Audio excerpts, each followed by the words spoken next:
says, they are waxing fat, they shine.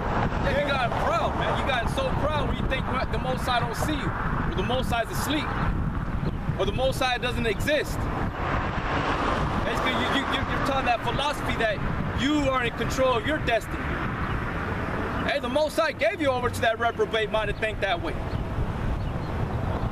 You know? That's why you're going to be destroyed. Most High ain't got his spirit on you. You're not covered. That's why you're shamed. You walk openly in your shame, and the men of the Lord see it. You know, that's why we cast judgment. Because the scriptures say that, get that one in Hebrews. Was it Hebrews 2? Where it says you're going to be openly shamed? Or is it 4? Hebrews 4? Openly shamed? Yeah, Hebrews 4, and it's like the 15th verse. Hebrews chapter 4.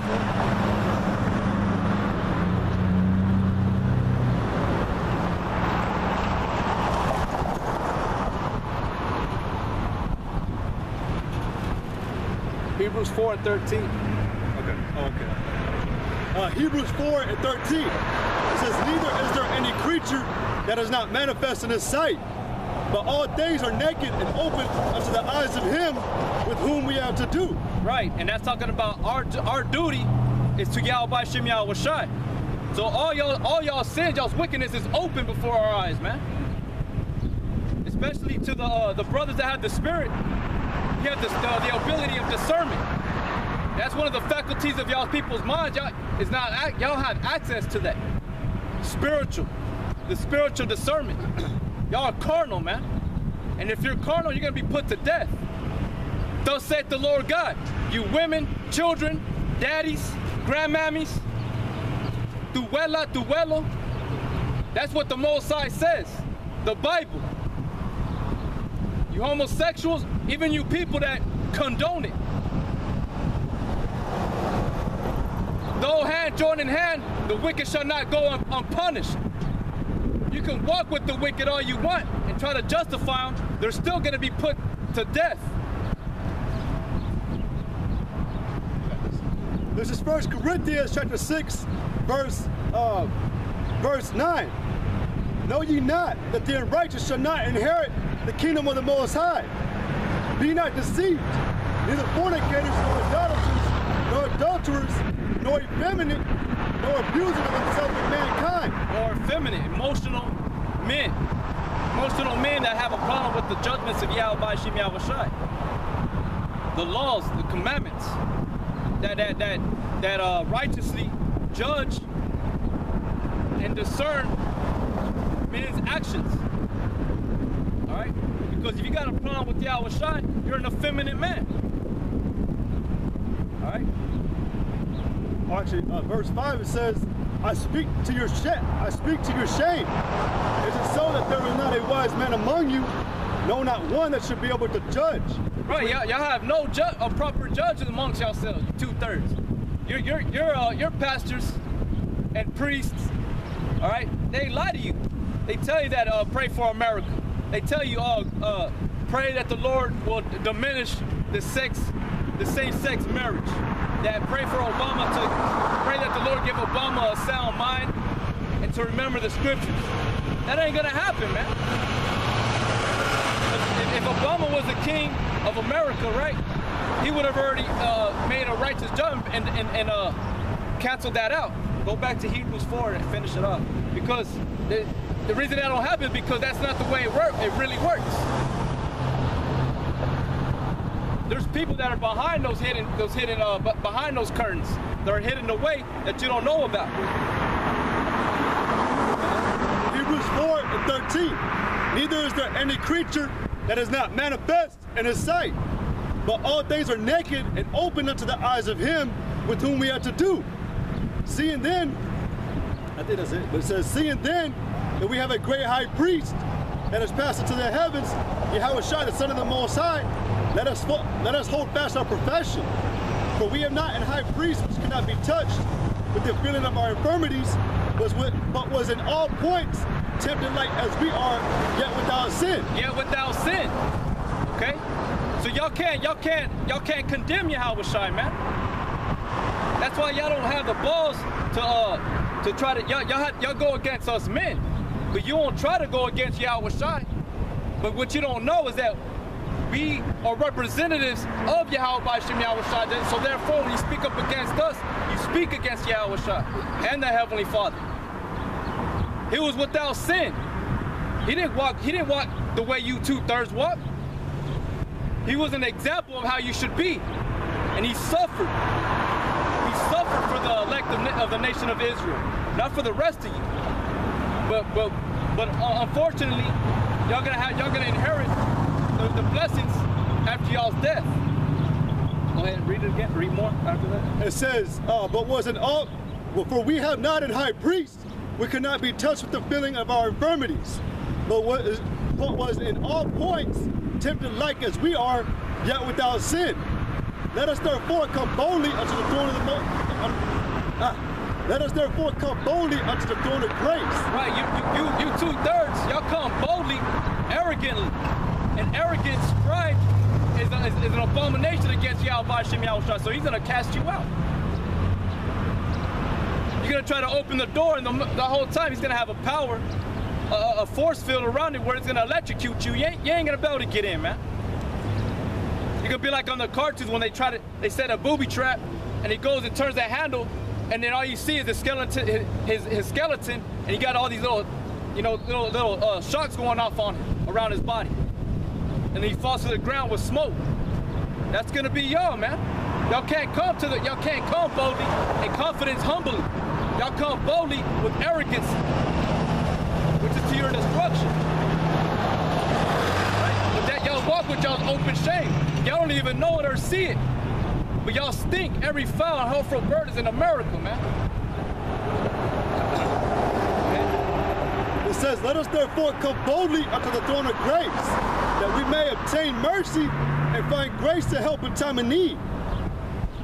For every high priest taken from among men is ordained for men and things pertaining to the Most High, that he may offer both gifts and sacrifices for sins. Right, good gifts though. A contrite, broken spirit, humble. What's the beginning of the fear of the Lord is the knowledge. The beginning of knowledge is the fear of the Lord. You ain't got that, because if you did, you would know that you cannot be part of the world. You cannot be a friend of the world. Get James 4:4, hold that. You cannot be a friend of the world, man. And that's all you people do. Y'all justify America. You justify your cousins, your moms, your parents, the ones that walk in abomination. And some of y'all get so proud where y'all are like, well, only the Lord can stop it, or only the Lord, which is true. But that doesn't give you a reason to where you don't have to stop fighting for the truth. It said, for every high priest taken from among men is ordained for men and things pertaining to the Most High, that he may offer both gifts and sacrifices for sins. Who can have comparison on the ignorant and on them that are out of the way, for that he himself also is compassed with infirmity? Who can have comparison on the ignorant and on them that are out of the way, for that he himself also is compassed with infirmity? And by reason hereof he ought, as for the people, so also for himself to offer for sins. And no man taketh this honor unto himself, but he that is called to the Most High, as was Aaron. That's it. James chapter 4, verse 4. Ye adulterers and adulteresses, know you not that the friendship of the world is enmity with the Most High? Don't you know that it's an enemy? Don't you know it's enmity to be friendship of the world in the Most High's eyes, man. You cannot do that. Go ahead, finish. Whosoever, therefore, will be a friend of the world is an enemy of the Most High. Do you think that the scripture said in vain, the spirit that dwelleth in us lusteth to envy? Right, so the Most High is basically telling you that you cannot hold hand in hand with the world and sit at his table. All right, he does not like that, man. He does not honor that. You're either hot or cold. That's what Book of Revelation said, and everybody knows that. You're either hot or cold. Okay? The Most High does not love the world, man. And you can't use John 3:16 because you don't understand John 3:16. Was it 3? Yeah, 3 and 16. It said, but he giveth more grace. Wherefore he said, Yahweh resisted the proud. The Most High resists the proud, man. You proud people are going to be destroyed.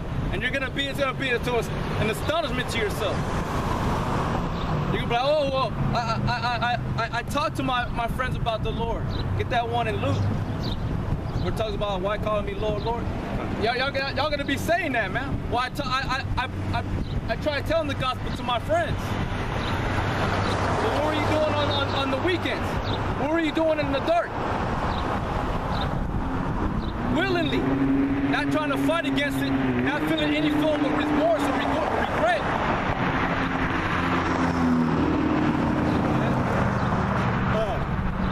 It said, Luke 6:46. And why call you me Lord, Lord, and do not the things which I say? Whosoever cometh to me and heareth my sayings and doeth them, I will shew you to whom he is like. Right, why do you call him Lord, Lord, and do not the things that he say? All right, but he's going to show you what that one man is like. Go ahead. Well, he is like a man which built an house and dig deep and laid the foundation on a rock. And when the flood arose, the stream beat vehemently upon that house and could not shake it, for it was founded upon a rock. It was founded upon a rock, and who's the rock talking about? It's talking about Yahweh Shai, chief cornerstone. Y'all's foundation is built upon America, and America's crumbling. The spirit of America is falling apart. If something Guadalupe can't save you, the white Jesus can't save you, you being in the church can't save you. It's already been proven. Esau's going up in there annihilating you, shooting you up. You're going in there and coming out child molested. You know? Those are harlot houses, man. Those houses are just as bad as it is on the streets. You're better off being right here on the house in the byways, doing the right thing. All right? It said, but he that heareth and doeth not is like a man that without a foundation built an house upon the earth, against which the stream did beat vehemently, and immediately it fell, and the ruin of that house was great. Aggressively, that's what that word vehemently means, like with great force. You know, you push with great force. It's like in that movie, or that little fairy tale, where the three pigs and the big bad wolf. He's like, I'm gonna huff and puff and blow this house down. And all those other pigs' houses got blown away because they were built with straw. You know, another one was built with, I don't remember, but that last one he couldn't destroy because it was built upon with brick. You know, it was what do they call it? That cement. The mixture was put in between the bricks, so it was built upon a good foundation. So basically, that's what the devil does, man. And that's what Yahweh Shai is gonna bring that fire, those tests, and he's gonna test what you're really made of.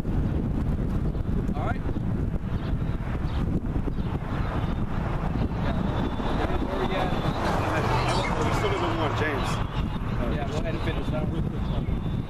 James 4:6. But he giveth more grace, wherefore he said, God resisteth the proud, but giveth grace unto the humble. Submit yourselves therefore to the Most High. Resist the devil and he will flee from you. Yeah, you gotta resist the devil and he'll flee from you, man. You know, you build your foundation upon Yahweh Shai and the prophets and the elders, and then you grow thereby. All right, but if not, you're gonna fall, man. It says, draw nigh to the Most High, and he will draw nigh to you. Cleanse your hands, ye sinners, and purify your hearts, ye double-minded. Be afflicted and mourn and weep. Let your laughter be turned to mourning and your joy to heaviness. But you know, but the reason I kept reading that was because that's how you should be coming up to the Most High. That's how you should be coming with a broken and a humble spirit. Fear towards Yahweh Shem Yahweh Shai. A fear. Yep. But you don't. You come up in the wickedness that you indulge yourself in, and you still believe that you can talk to the Most High. You believe you're allowed to, it's like those movies where they have that one son, or there's two sons, and the father, he's like the head or the king of that army or whatever, or maybe a kingdom, like a kingdom, and he's got that one son that's being wicked, but he's trying to be nice, or he's trying to do good to, or he's trying to get that king, that seat, that throne the wicked way, but he keeps coming to his father like he's doing good. A good example is in the movie Gladiator. Really wasn't his real son, but he saw that one of his soldiers or his captains or generals were more honorable than his own son. So he's gonna pass over the throne to his the general. I forget his name in the movie, but it was Russell Crowe. But what did his son end up doing? And he saw it. He killed his father, and he rightfully took over his father's throne, which he started reigning over that kingdom unrighteously. Right, had what's his name, Russell Crowe, put into captivity, which he was an Israelite, you know, according to the Bible, you know, through history, it was the barbarians. They were Israelites. They were put into the Colosseums to be afflicted by the lions and what have you. Right? I got a scripture in Ecclesiastes 10 and 18. But much slothfulness the building decayeth, and through idleness of the hands the house droppeth through. And that's what, if you don't come to Yahweh Shem Yahweh Shai correctly, and you ain't built upon that foundation of Yahweh Shai, you're in a fucking sinkhole, man. You're in a pit that no man can take you out of. Only Yahweh Shai can take you out that pit. When you come out your mother's womb, you're supposed to be being exercised in the spirit immediately, because immediately them demons are trying to hop on you, man. It's like when a puppy's born, you don't throw it outside where it's infested with parvo or fleas and ticks. You take them inside where they can grow and grow up to build a strong immune system against those different hardships that they have to face with being outside. It's the same thing when you come out as an Israelite man through your mother's womb. You got to be exercised in the spirit. If not, immediately you start decaying. Your spirit, your pineal gland withers away, your heart calcifies. You don't have no spiritual discernment. All those things start to happen, man. You don't know right from wrong. You start justifying the wicked. You start becoming you don't have no zeal, or you have no zeal for the Most High no more. You have no desire to learn and to be in the spirit of Yahweh Shem Yahweh Shai. That's what's happened to you 2/3. That's why you're being casted away from the grace of Yahweh Shai. That grace is only for the elect, the 144,000. That's it, man. The rest of you people are doomed. You're sealed for your fate, which is that sword. You've been numbered among that sword. America's time is up, man. It's been prophesied, just a matter of time when these scriptures start becoming alive, as far as the prophecy of America falling, Esau being put into captivity. You people read those scriptures, y'all don't even know what the hell's going on. Y'all like, who's Babylon? You know, fuck. Saddam Hussein's already been thrown down, so is that Iran? That was modern day Babel, where the land of the Chaldeans. But no, your people, y'all like understanding, and that's the beauty of Yahweh Shem Yahweh Shai. He sets up teachers. Get that one in Jeremiah where it says he doesn't teach you with wisdom and knowledge. And that's the beauty of Yahweh Shem Yahweh Shai. That he's gonna teach you with men.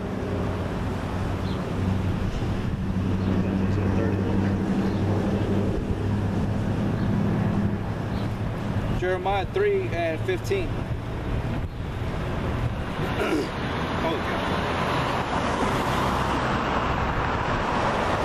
Jeremiah chapter 3 verse 15.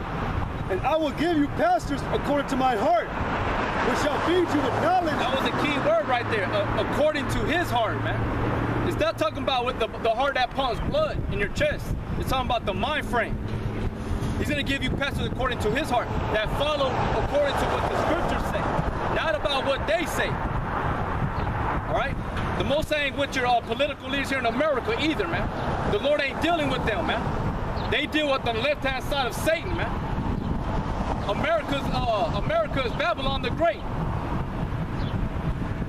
America's the woman, that whore that rides upon that beast, man.